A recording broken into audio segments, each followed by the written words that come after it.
A manhã na casa de vó Maria não começou com o habitual cheiro de café passado. O silêncio estava estranho.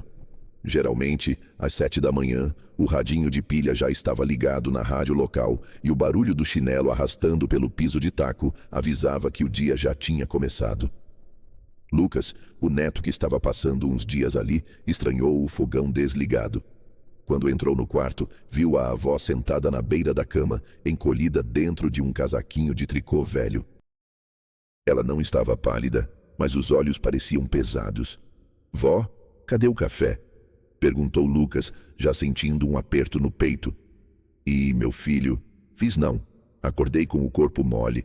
Parece que a gente apanhou dormindo", respondeu ela com a voz rouca, antes de soltar uma tosse seca que parecia vir do fundo do peito. Lucas não perdeu tempo. Pegou o celular e abriu o Google. Digitou rápido. Idoso com corpo dolorido, tosse seca e cansaço. O primeiro resultado falava em pneumonia. O segundo, em algo pior. "Vó, pelo amor de Deus, aqui na internet diz que isso pode ser uma infecção séria. A senhora está sentindo febre?" Lucas já estava em pé, andando de um lado para o outro com o celular na mão. Vó Maria olhou para o neto com aquela calma que só quem já viu de tudo na vida tem. Ela deu uma respirada funda e não se abalou. "Deixa de bobagem, Lucas. Esse seu telefone não sabe que eu peguei friagem ontem quando fui fechar o galinheiro no Sereno. É só um resfriado que encruou." "Vó, a senhora tem 80 anos. Não existe mais esse negócio de friagem. O site diz que se tiver dor no peito é perigoso. Vamos, eu vou chamar um Uber agora pra gente ir pro pronto-socorro." A velha senhora levantou devagar, apoiando a mão na cômoda de madeira onde ficavam as fotos dos netos. "Você não vai chamar Uber nenhum. Eu vou é pra cozinha. Se eu for pro hospital, eles vão me furar toda e me deixar esquecida num corredor gelado. O que eu preciso, o médico não receita." "E o que a senhora precisa então?" Lucas perguntou agoniado, olhando o preço da corrida no aplicativo. Vó Maria parou na porta do quarto e olhou para ele por cima dos óculos. "Preciso de um fogo aceso, um limão e silêncio para eu entender o que meu corpo tá querendo. Guarda esse celular e vem me ajudar na cozinha. Se eu vacilar, você me segura, mas antes de me entregar para esse Google aí, você vai me deixar cuidar do meu jeito." Lucas guardou o aparelho no bolso, mas a mão ainda coçava para olhar os sintomas de novo. Ele a seguiu até a cozinha, dividido entre o pânico das notícias da internet e a teimosia daquela mulher que sempre resolveu tudo no grito ou na reza. A cozinha da vó Maria estava abafada. Enquanto o celular de Lucas vibrava no bolso com mais uma notícia sobre doenças, a velha senhora se mexia devagar entre a pia e o fogão. Ela parecia estar fazendo um esforço danado para cada movimento. "Vó, senta aí. Eu faço esse café", disse Lucas, tentando pegar o bule da mão dela. "Sai pra lá, Lucas. Você não sabe nem onde guarda o coador.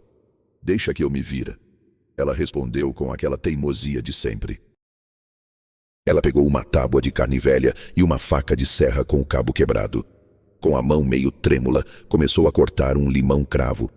O cheiro forte do limão se misturou ao cheiro do gás que ela tinha acabado de acender. Lucas, encostado na porta, não tirava o olho do Uber no celular. 5 minutos para um carro, dizia a tela. "Vó, deixa eu só medir sua febre, rapidinho. O Google diz que se passar de 38 graus em quem tem mais idade é perigoso. Pode dar até confusão mental." Vó Maria parou com a faca na mão e olhou para ele, séria. "Confusão mental? Eu tô com um resfriado, Lucas. Minha febre eu conheço pelo corpo, não preciso de aparelhinho apitando no meu ouvido, não." Ela colocou uma caneca de ágata no fogo com um pouco de açúcar. Logo o cheiro de açúcar queimado subiu, aquele cheiro de xarope caseiro que ela sempre fazia. Lucas sentiu um aperto no peito, lembrando de quantas vezes já tinha tomado aquilo quando era criança e ficava gripado na casa dela. "Tá vendo isso aqui?" Ela apontou para a cauda marrom. "Isso aqui limpa o peito melhor que qualquer coisa. Esse seu site aí não entende nada de xarope de guaco. Vó, o site não faz xarope. Ele avisa quando a situação tá feia. E a senhora tá mal." Remédio de farmácia é bom, mas o que eu tenho aqui no quintal resolve metade dos meus problemas sem eu precisar sair de casa. Ela disse, jogando as folhas de guaco na caneca. O barulho das folhas fritando no açúcar ocupou o silêncio da cozinha. Lucas aproveitou que ela se virou e encostou a mão no pescoço dela. Estava quente demais. Ele gelou. Pegou o celular escondido e digitou: febre alta em idoso que se recusa a ir ao médico. As respostas eram curtas. Risco de desidratação e infecção generalizada. Vó, a senhora tá pelando de quente. Ele exclamou. Esquece esse chá. Vamos pro hospital agora. Eu já vou chamar o carro. Vó Maria nem olhou para trás. Continuou mexendo o xarope com uma colher de pau. Se você chamar esse Uber, ele vai chegar aí no portão e vai embora vazio. E você vai jogar seu dinheiro fora. Eu não saio daqui sem tomar meu xarope e sem deitar um pouco na minha cama. Eu sei muito bem quando a coisa tá feia e quando é só uma gripe mal curada. Ela tossiu forte, uma tosse carregada de catarro. Lucas se sentiu um nada. Ele tinha toda a informação do mundo ali no celular, mas não mandava nada naquela cozinha. Senta aí e para de me amolar, ela ordenou. Pega aquela caneca do Mickey que tá lá no fundo do armário. Lucas obedeceu. Lavou a caneca velha enquanto olhava a avó. Ela sabia o que estava fazendo, mas o esforço para ficar em pé era visível. O problema de vocês é que acham que tudo se resolve apertando o botão, disse ela, despejando o xarope escuro na caneca. Tem coisa que só se resolve com tempo e descanso. Ela entregou a caneca quente para ele. Toma um pouco também que você tá mais pálido que eu de tanto susto que esse telefone te dá. Lucas segurou a caneca, sentindo o calor nas mãos. Ele queria acreditar nela, mas o celular no bolso não parava de vibrar com as notificações de mensagens da família, perguntando como ela estava. O som do telefone fixo na sala começou a tocar. Era um toque estridente daqueles antigos que parecia furar o silêncio da casa. Vó Maria, deitada no quarto com o corpo pesado, ouviu o primeiro toque, depois o segundo, depois o terceiro. Ela sabia quem era. Era a Betty ou o Jorge, preocupados porque ela ainda não tinha dado sinal de vida naquela tarde. Lucas, chamou ela com a voz falhando um pouco. Tira esse troço do gancho, meu filho. Não quero ouvir esse barulho agora, não. O neto apareceu na porta do quarto com o celular na mão, com o rosto iluminado pela tela. Vó, eles estão mandando mensagens sem parar. O tio Jorge disse que vem pra cá agora se a senhora não atender. Ele quer te levar pro pronto-socorro de qualquer jeito. Vó Maria fez um esforço e sentou na cama. O movimento fez sua cabeça girar por um segundo, mas ela se segurou na beira do colchão. Pois deixe que venha. Se ele vier com essa afobação, vai encontrar a porta trancada. Eu não tô morrendo, só tô querendo ficar quieta no meu canto. Esse povo acha que qualquer febre é o fim do mundo agora. Ela tossiu, uma tosse que agora parecia mais solta, por causa do xarope, mas que ainda cansava muito. Lucas se aproximou, preocupado, tentando medir a temperatura dela com a mão de novo. A senhora tá quente demais, vó. O pessoal tá certo de ficar preocupado. A senhora tem idade, não pode ficar assim sem um remédio de verdade. Vó Maria olhou para ele com os olhos apertados. E quem disse que o meu xarope não é de verdade? Eu criei todos vocês com isso aqui. Quando seu tio teve aquela bronquite feia, não foi médico que resolveu, não. Foi o suadouro que eu fiz ele passar com chá de canela e cobertor. Ela apontou para a janela, onde o sol da tarde batia forte na cortina. Abre um pouco essa fresta, Lucas. Deixa o ar entrar. Esse ar de quarto fechado é que faz a doença ficar grudada na gente. O pessoal da cidade tem medo de vento, tem medo de sol. Por isso que vivem tudo doente e correndo pro hospital por qualquer coisinha.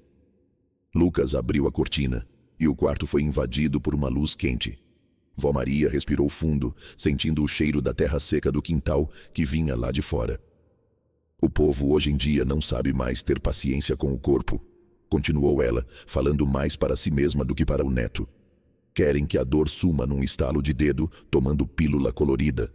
O corpo precisa de tempo para entender o que está acontecendo. O telefone na sala começou a tocar de novo. Vó Maria nem se mexeu. Ela fechou os olhos e começou a rezar um terço baixinho, passando os dedos imaginários pelas contas que ela conhecia de cor. Para ela, a reza era parte do tratamento, tanto quanto o limão e o guaco. Lucas ficou ali parado, olhando a avó. Ele percebeu que, para ela, a doença não era uma emergência de aplicativo.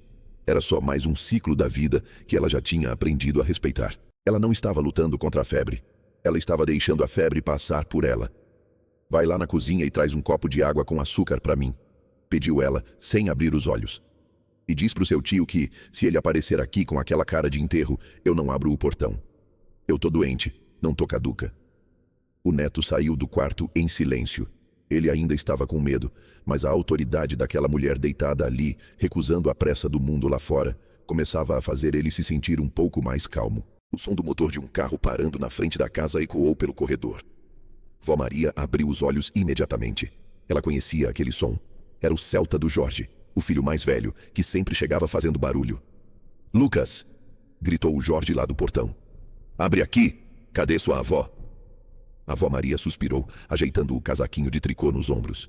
Ela sentia o corpo pesado, mas a avó saiu firme quando o neto apareceu na porta do quarto, assustado. "Deixa ele entrar, Lucas. Mas avisa que se vier com gritaria, eu não respondo por mim." Jorge entrou na casa ocupando todo o espaço. Ele trazia o cheiro da rua e uma sacola de farmácia na mão. Quando entrou no quarto e viu a mãe deitada, ele parou na porta e já foi falando. "Ô mãe, que teimosia é essa? O Lucas me falou que a senhora tá queimando em febre. Olha o estado da senhora. Vamos logo, eu deixei o carro ligado. A gente vai pro hospital agora." Vó Maria nem se mexeu. Continuou com a cabeça no travesseiro. "Jorge, abaixa o tom. Eu não sou surda. O carro pode ficar ligado, que eu não vou sair daqui. Mas mãe, a senhora tem 80 anos. Febre nessa idade não é brincadeira. Eu comprei um termômetro digital e um antitérmico forte aqui. Vamos medir isso direito." Ele tentou aproximar o aparelho da testa dela, mas a vó Maria afastou a mão dele com rapidez. "Guarda esse brinquedo, Jorge. Eu já tomei meu xarope e já fiz minha compressa de álcool. O que eu preciso é de sossego. Xarope de mato não cura infecção, mãe. A senhora precisa de um médico, de um exame de sangue, talvez de um soro. A Beth tá lá no grupo do WhatsApp chorando, achando que a senhora vai ter um troço." Vó Maria tossiu forte, uma tosse carregada. Ela sentou-se devagar com a ajuda do Lucas. "A Beth chora por qualquer coisa, Jorge, e você sempre foi afobado. Senta aí nessa cadeira e para de rodar que nem barata tonta." "Eu tô preocupado, mãe." "Preocupação demais atrapalha", disse ela, olhando fixo nos olhos do filho. "Eu conheço meu corpo. Sei quando é gripe e quando a coisa tá feia. Se eu fosse pro hospital toda vez que vocês ficam com medo, eu já tinha morado lá." Jorge sentou na beira da cama, murchando um pouco. Ele abriu a sacola da farmácia e ficou olhando para a caneca de xarope caseiro que estava na mesa de cabeceira. "A senhora é muito difícil, viu?" resmungou ele. "Sou difícil porque eu sei o que eu quero. Vocês acham que o velho não sabe de nada? Que a gente vira criança de novo? Mas eu ainda sou a dona dessa casa e do meu corpo. Lucas, traz um café pro seu tio que ele tá precisando." Jorge guardou a caixa do remédio e o termômetro no bolso. Ele ficou olhando para a mãe, que fechava os olhos de novo. "Eu fico aqui com a senhora então", disse ele.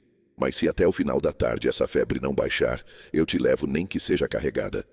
"Pois sente aí e espere", respondeu a vó Maria. "Mas espere quieto." O sol baixou e o quarto da vó Maria ficou abafado. Jorge continuava sentado na cadeira de vime, bufando de vez em quando e olhando o relógio. Ele não aguentava mais ver a mãe daquele jeito, mas sabia que se tentasse tirar ela dali à força, a briga seria feia. Lucas estava encostado no batente da porta, revezando o olhar entre a avó e as mensagens que não paravam de chegar no celular. A febre da vó Maria não cedia. Ela estava com o rosto vermelho e a respiração curta. De repente, ela fez um sinal com a mão para o neto. "Lucas, busca aquele cobertor de lã que tá no baú. E traz a manta de baixo também. Vó, tá um calor danado aqui dentro. A senhora vai cozinhar aí embaixo." Lucas reclamou, já preocupado com o que tinha lido no Google sobre superaquecimento. "Traz o que eu pedi, menino. Eu preciso suar essa febre para fora. Se eu não transpirar agora, essa gripe não sai de mim." Jorge levantou da cadeira de um pulo. "Mãe, isso é loucura. O certo é compressa fria para baixar a temperatura, não se enterrar em cobertor. A senhora vai passar mal de verdade." Vó Maria nem discutiu. Ela apenas esperou o Lucas chegar com as cobertas e se enrolou toda, deixando só o nariz de fora. Ela parecia uma montanha de pano no meio da cama. "Jorge, senta aí e fica quieto. Eu sei o que eu tô fazendo. Já curei muita gente assim antes de você saber falar." O silêncio voltou para o quarto, mas era um silêncio pesado. Dava para ouvir o estalo dos móveis e o barulho da tosse seca da idosa por baixo das cobertas. Lucas foi para a cozinha preparar o chá de canela que ela tinha pedido. Ele estava nervoso, achando que a avó estava delirando, mas seguia as ordens. Quando voltou com a caneca, o quarto cheirava a suor e álcool. Vó Maria bebeu o chá quente de um gole só, fazendo careta. O suor começou a brotar na testa dela em segundos. Jorge olhava aquilo agoniado, com a mão no bolso segurando o celular, pronto para ligar para a emergência a qualquer sinal de desmaio. Ele via as gotas de suor escorrendo pelo pescoço da mãe e o rosto dela ficando cada vez mais úmido. "Tá suando, mãe. Tá encharcando tudo", disse Jorge tentando puxar a ponta da manta. "Deixa", ela ralhou com a voz abafada. "Não tira nada. Tem que sair tudo agora." Eles ficaram ali vigiando a avó Maria naquela sauna improvisada. O tempo passava devagar. O neto trocou a fronha do travesseiro, que já estava molhada, enquanto Jorge conferia a pulsação dela pelo pulso, sem ela perceber. A teimosia da velha senhora era o que mantinha a casa em pé. Ela não queria saber de protocolo médico. Ela queria que o corpo dela resolvesse a briga do jeito que ela aprendeu com a mãe dela. Lá pelas 9 da noite, a avó Maria deu um suspiro longo e pareceu relaxar o corpo. O suor era tanto que o lençol parecia que tinha tomado chuva. Ela não abriu os olhos, mas a respiração ficou mais calma, menos barulhenta. Lucas e Jorge se olharam, sem saber se aquilo era bom ou ruim, mas respeitaram o pedido dela e não mexeram em nada. A vigília continuava, mas o clima de desespero do começo da tarde tinha dado lugar a um cansaço que atingia todo mundo na casa. Eram quase 3 horas da manhã quando o silêncio da casa foi quebrado por um movimento vindo da cama. Jorge tinha cochilado na cadeira de vime, com a cabeça pendida para o lado. E Lucas estava sentado no tapete, com o celular apagado na mão. A bateria tinha acabado e ele não teve forças para buscar o carregador. Vó Maria começou a se mexer debaixo daquela pilha de cobertores. Ela empurrou o edredom pesado com os pés, suspirando alto. O som acordou o Jorge num pulo. "Mãe? Que foi? Tá sentindo dor?" perguntou ele, já tateando o bolso atrás do termômetro que não tinha usado a noite toda. "Dor nada, Jorge. Eu tô ensopada. Parece que eu mergulhei num rio com roupa e tudo", respondeu ela, com a voz muito mais limpa do que na tarde anterior. Lucas levantou rápido e acendeu a luz fraca do abajur. O rosto da vó Maria não estava mais vermelho de febre, estava pálido, mas descansado. O suor tinha encharcado o casaquinho de tricô e a fronha do travesseiro, deixando um rastro úmido por onde ela se mexia. "Deixa eu ver essa testa, vó." Lucas se aproximou e encostou a mão. Estava fria, quase gelada de tanto suor, mas a quentura de chapa quente tinha ido embora. "Sumiu. A febre sumiu, vó. Eu não falei para vocês? O corpo expulsou a ruindade. Agora eu preciso trocar essa roupa, que eu não sou peixe para ficar no molhado."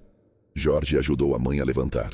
Ela estava um pouco tonta, as pernas meio bambas pelo tempo deitada, mas o brilho nos olhos tinha voltado. Enquanto ela ia para o banheiro se trocar, o filho e o neto começaram uma operação de guerra no quarto. Arrancaram os lençóis molhados, trocaram a colcha e abriram a janela de vez para o ar fresco da madrugada entrar. O cheiro de álcool e doença estava indo embora, dando lugar ao cheiro de terra molhada do jardim. 10 minutos depois, vó Maria apareceu na porta do quarto com uma camisola limpa e um sorriso de lado, olhando para os 2 homens atrapalhados com os lençóis. "Agora que o susto passou, eu tô com um buraco no estômago. Lucas, vai lá na cozinha e vê se tem fubá. Eu quero uma polentinha rala com um ovo estalado." "Vó, são 3 da manhã. A senhora devia dormir mais", reclamou o neto, mas já indo em direção à cozinha, sentindo um alívio que não cabia no peito. Dormir de barriga vazia não dá sustento para quem acabou de brigar com uma gripe dessas. "Jorge, para de olhar para esse relógio e vem me ajudar a sentar na mesa." Na cozinha, o clima era outro. Não havia mais a tensão do hospital ou o pânico do Google. O som agora era o da colher de pau batendo na panela enquanto o fubá cozinhava. Jorge sentou na mesa de fórmica e ficou observando a mãe. Ele ainda estava com a sacola da farmácia ali perto, intocada. "A senhora é teimosa demais, mãe. Quase matou a gente do coração." "Teimosia é o nome que vocês dão para quem conhece o que faz, Jorge. Se eu tivesse ido para o hospital, tava lá até agora esperando um papel dizer o que eu já sabia. O corpo da gente fala, basta saber ouvir." Ela comeu a sopa devagar, saboreando cada colherada como se fosse um banquete. Lucas, encostado na pia, olhava para ela e depois para o celular descarregado em cima do balcão. Ele percebeu que passou o dia inteiro tentando achar uma solução numa tela, enquanto a solução estava no quintal, no fogão e na paciência daquela mulher. "Amanhã você avisa no grupo que eu tô viva", disse ela, limpando o canto da boca com o guardanapo de pano. "Mas avisa que eu não quero ninguém aqui cedo com falatório. Quero acordar tarde e ver minhas plantas." Jorge riu, balançando a cabeça. Ele sabia que a batalha estava ganha. A avó Maria tinha vencido a gripe, o Google e a ansiedade da família inteira. Tudo no tempo dela. O sol da manhã entrou pela janela da cozinha, mas desta vez não encontrou pânico. O rádio de pilha, finalmente ligado, tocava uma música sertaneja antiga que falava de boiadas e de tempos distantes. Vó Maria já estava de pé. Ela não arrastava mais os chinelos. O passo era firme, embora lento. Ela vestia um vestido de chita limpo e o inseparável casaquinho de tricô, já que o ar da manhã ainda tinha um resto de frescor. Lucas acordou com o cheiro do café coado. Ele sentou na beira da cama esfregando os olhos e a primeira coisa que fez foi procurar o celular. O aparelho, agora carregado, mostrava 82 notificações do grupo da família. Ele leu as primeiras. A tia Beth perguntando se precisava levar sopa, o tio Jorge avisando que a mãe estava bem. Lucas sorriu e pela primeira vez em 2 dias não sentiu vontade de digitar nada no Google. Quando chegou na cozinha, encontrou a avó com uma tesoura de poda na mão, pronta para ir ao quintal. "Vó, a senhora não devia estar de resguardo?" perguntou ele, pegando uma caneca de café. "Resguardo de quê, menino? O sol já saiu e as minhas avencas estão pedindo água." "Doença. A gente cura é com movimento, não é mofando debaixo de telhado." Jorge, que tinha dormido no sofá da sala, apareceu na porta da cozinha com o rosto amassado de sono. Ele olhou para a mãe, depois para a sacola da farmácia que continuava fechada sobre o balcão. "A senhora é uma rocha, viu?" disse Jorge bocejando. "Eu achei que a gente ia passar o dia no hospital." "Pois achou errado. O hospital é bom para quem quebra uma perna ou precisa de faca. Para gripe de sereno, o que a gente precisa é de paciência e de saber o que a natureza dá." Eles saíram para o quintal. O orvalho ainda brilhava nas folhas de guaco e de pé de limão, as mesmas que tinham ido para a panela na noite anterior. Vó Maria caminhava entre os canteiros tirando uma folha seca aqui, ajeitando um galho ali. Ela parecia estar em comunhão com o chão. Lucas observava a cena e percebeu que a avó não era apenas uma idosa teimosa. Ela era a guardiã de um conhecimento que a geração dele estava perdendo.